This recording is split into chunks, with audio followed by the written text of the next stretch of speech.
6 Februari 2012, polisi Tiongkok mengepung konsulat Amerika Serikat di Chengdu dan terjadi ketegangan selama 30 jam. Di dalamnya, Wang Lijun dengan panik memohon perlindungan saat ia memberikan bukti skandal terbesar Tiongkok dalam beberapa dekade. Sebagai kepala polisi, Wang Lijun memiliki data yang dapat menjatuhkan atasannya dan orang paling berkuasa di Tiongkok, Bu Xilai. Semua bermula dari kisah seorang pengusaha Inggris bernama Neil Heywood. Sebagai imbalan bagi putranya yang dapat masuk ke sekolah bergengsi, Heywood dihadiahi bantuan politik oleh Bu Xilai. Namun, tidak diketahui jelas alasannya. Istri Bu Xilai yang sedang frustasi kemudian membunuh Heywood. Ini hanyalah salah satu drama yang ada di Tiongkok. Pada 2019, ada sebuah video menunjukkan rumah berisi 13 ton emas yang katanya merupakan simpanan seorang sekretaris partai. Antara tahun 2012 hingga 2017, kasus korupsi di Tiongkok telah menahan 1,5 juta pejabat. Hukumannya terdiri dari 700 tuntutan pidana, penurunan pangkat, dan pemecatan. Menurut sebuah teori, semakin kecil jumlah korupsi di sebuah negara, maka akan semakin maju pertumbuhan ekonominya. Namun, dapat kita lihat bahwa Tiongkok dengan angka korupsi yang tinggi tetap bisa meningkatkan ekonomi negaranya. Bagaimana hal tersebut bisa terjadi? Tiongkok memiliki birokrasi yang besar. Ia memiliki 50 juta pegawai negara, sejumlah dengan seluruh penduduk Korea Selatan atau New York dan Texas digabungkan. Jumlah tersebut belum termasuk anggota militer dan BUMN. Karena adanya aturan yang kuno dan penghindaran yang luas, hanya 2% populasi pegawai yang membayar pajak penghasilan pada 2015, kata seorang mantan pegawai Tiongkok. Dengan kata lain, tidak ada pendapatan yang cukup untuk digunakan. Upah bulanan rata-rata nasional adalah $1.298. Namun penghasilan pegawai negeri dengan pangkat tertinggi hanya $824 dan terendah hanya $80. Ini merupakan tanda bahaya ketika beban kerja yang tinggi namun tidak diimbangi dengan insentif yang cukup, akan menyebabkan banyak pegawai putus asa dan akhirnya akan merugikan negara dengan melakukan korupsi. Salah satu solusi yang dapat mengurangi tingkat korupsi pegawai negeri adalah dengan memberikan upah yang layak. Singapura memberlakukan strategi tersebut. Anggota parlemen Singapura digaji 3 kali lipat lebih besar dari pendapatan rata-rata rumah tangga. Perdana Menteri Singapura memiliki gaji yang paling tinggi di dunia. Hasilnya sangat memuaskan. Tidak ada politisi yang didakwa kasus korupsi selama 2 dekade. Indeks persepsi korupsi Singapura menempati posisi kedua. Tentu saja, hal tersebut hanya mudah diucapkan daripada dilakukan. Gaji publik yang tinggi adalah kemewahan yang tidak semua negara mampu memberinya. Tiongkok menemukan solusi yang lebih murah.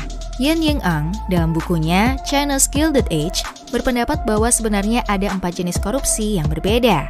Ketika mendengar kata korupsi, kita akan membayangkan seorang presiden, perdana menteri, oligarki, sedang berkumpul di suatu ruangan dan merencanakan menyedot dana publik untuk keuntungan pribadi. Dalam buku itu akan disebut sebagai pencurian besar. Sebaliknya, masyarakat dari daerah berpenghasilan rendah mungkin beberapa kali akan menjumpai polisi yang meminta suap saat melakukan tilang. Dalam buku itu disebut pencurian kecil.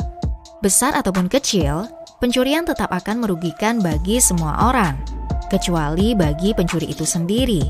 Namun, terdapat dimensi lain dalam buku Yuan, yaitu transaksi di mana pembeli menerima perlakuan khusus.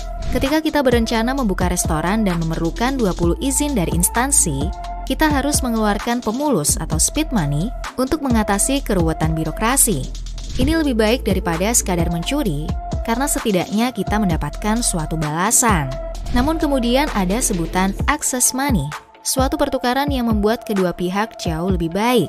Access money di sisi lain dinilai sebagai investasi.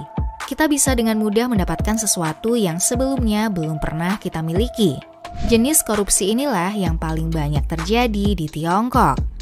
Diibaratkan dalam suatu piramida, puncak adalah kedudukan bagi para elit yang kinerjanya dievaluasi berdasarkan matrik objektif, seperti pertumbuhan ekonomi. Masalahnya terdapat pada, untuk mendapat promosi, para elit membutuhkan kerjasama dengan ratusan atau bahkan ribuan bawahan yang memiliki penghasilan lebih rendah. Keduanya kemudian akan mencapai sebuah kesepakatan. Jika dikutip, bantu aku menaiki tangga, dan aku memastikan kamu dirawat dengan baik. Departemen pemerintahan di Tiongkok diizinkan untuk beroperasi hampir menyerupai bisnis independen. Mereka menyimpan sebagian dari penghasilan, seperti biaya layanan maupun pajak. Sebagian dari uang ini digunakan untuk kesejahteraan dan fasilitas pegawai negeri, mulai dari makanan, liburan, pesta, perumahan, gas, listrik, penitipan anak, furnitur, dan sebagainya. Meskipun upah publik ditetapkan di bawah harga pasar, gaji formal hanya mencakup 24% dari total tunjangan rata-rata birokrat. Birokrat Tiongkok melakukan pemasaran untuk beberapa bisnis dengan cepat, tetapi penghasilan terbesarnya adalah dari menarik bisnis. Pemerintah daerah bersaing untuk menjadi setara dengan Tesla, IKEA, dan Walmart. Salah satu provinsi di Tiongkok menetapkan hari libur bisnis, di mana inspeksi dan gangguan pekerjaan lain dilarang.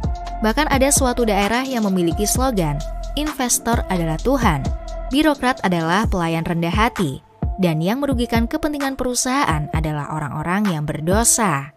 Kecerdasan sistem Tiongkok yang inovatif ini memanfaatkan korupsi untuk kebaikan yang lebih besar. Menghilangkan korupsi pasti sulit. Itu sebabnya Tiongkok dengan hati-hati memilah mana yang masih bisa ditoleransi. Pencurian non-transaksional telah ditargetkan secara sistematis, sementara bantuan pelancar bisnis dibiarkan begitu saja.